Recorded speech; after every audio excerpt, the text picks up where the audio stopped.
Hello, देखो जैसे हमने आपको बताया था सांख्य के बारे में, कल हमने बताया था पार्ट 1 वीडियो में। समांतर माध्य बताया था हमने। समांतर माध्य की 3 विधियां आपको बताई थी। पहली है प्रत्यक्ष विधि, फिर दूसरी हमने आपको बताई थी कल्पित माध्य विधि, और तीसरी हमने बताई थी आपको पग या पद विचलन विधि। पार्ट 1 में हमने आपको बताया था प्रत्यक्ष विधि का समांतर माध्य कैसे निकालते हैं, ये हमारा क्वेश्चन था। आज हम आपको बता रहे हैं कल्पित माध्य विधि। जो कल्पित माध्य विधि का क्वेश्चन है, देखिए हम कैसे करेंगे उसे। हम इसकी एक टेबल बना लेते हैं, वर्ग अंतराल, फिर लिख लीजिए बारंबारता,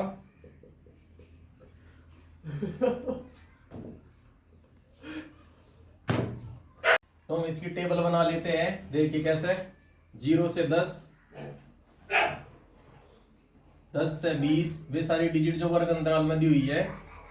20 से 30, 30 से 40, 40 से 50, और जो इसकी फ्रीक्वेंसी बारंबारता तो हम f लिख लेते हैं।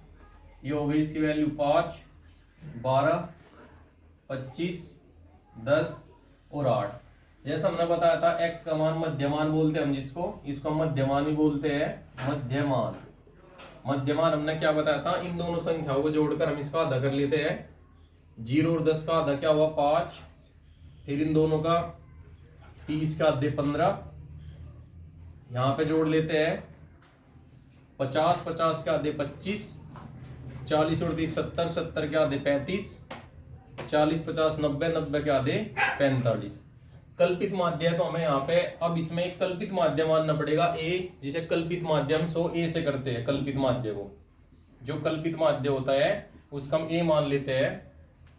कल्पित माध्य को हम a से शो करते हैं। जो x की वैल्यू है, हम x की वैल्यू को एक मध्यमान ले लेते हैं, जिससे x की वैल्यू जो यहाँ पे निकले, क्योंकि हमारा d का फॉर्मूला होता है d बराबर x माइनस के a, जिससे हमारा d की वैल्यू ना तो ज्यादा प्लस की आए और ना ही ज्यादा माइनस की आए। तो हम बीच का मान लेते हैं, हम इसको a मान लेते हैं। हम इसको a मान लेते हैं। देखिए तो अब जो d की वैल्यू है, d की वैल्यू हम निकाल लेते हैं यहाँ से। d की वैल्यू कैसे, x में से 25 घटा लेते हैं।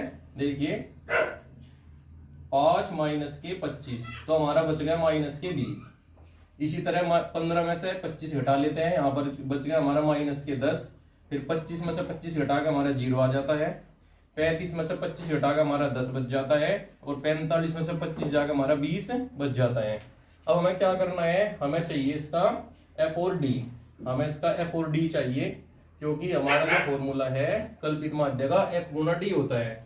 f d की हमें आवश्यकता पड़ेगी, तो हमें f और d की वैल्यू याद कर लेनी चाहिए। 5 की और माइनस के 20 की गुणा यदि हम करें तो यहाँ पे माइनस के 100 आ जाता है। 12 की और माइनस की 10 की करेंगे तो माइनस का 120 आ जाता है। 25 की और 0 की करेंगे तो यहाँ पे 0, और 10 की 10 में करते हैं तो यहाँ पे मान 100 आ जाता है, और 8 की यदि 20 में करेंगे तो यहाँ पे 160 वैल्यू आ जाती है। अब हम क्या कर लेते हैं, यहाँ पे योग लिख लेते हैं। योग लिखकर हम यहाँ पे सिग्मा एफ है और यहाँ पे सिग्मा एफ डी।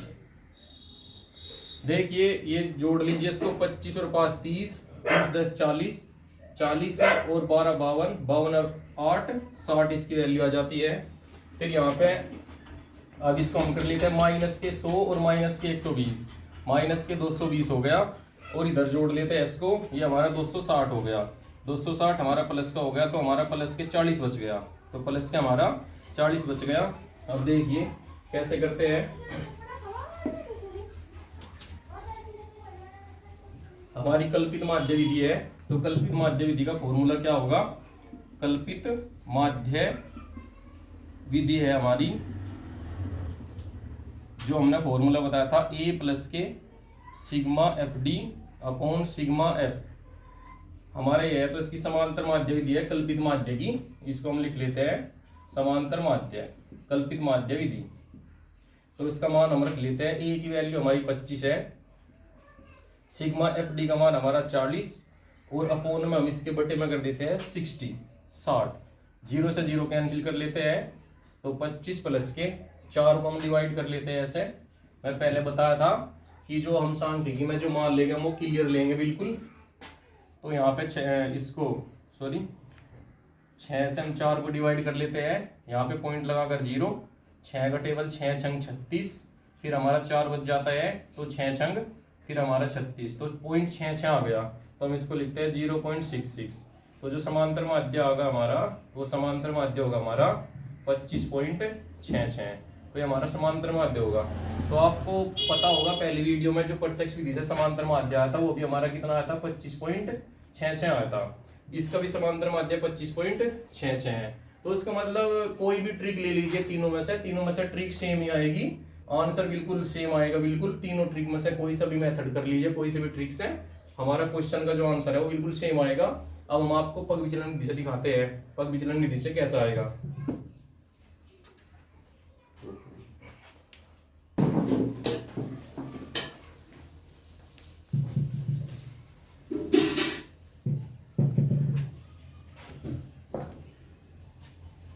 तो देखिए जैसा होगा, हमें वर्ग अंतराल भी होगा हमारे पास में, बारंबारता है, मध्यमान भी है, मध्यमान हमने निकाल लिया, डी की वैल्यू भी हमने निकाल ली, एफ गुना डी भी हमने निकाल लिया।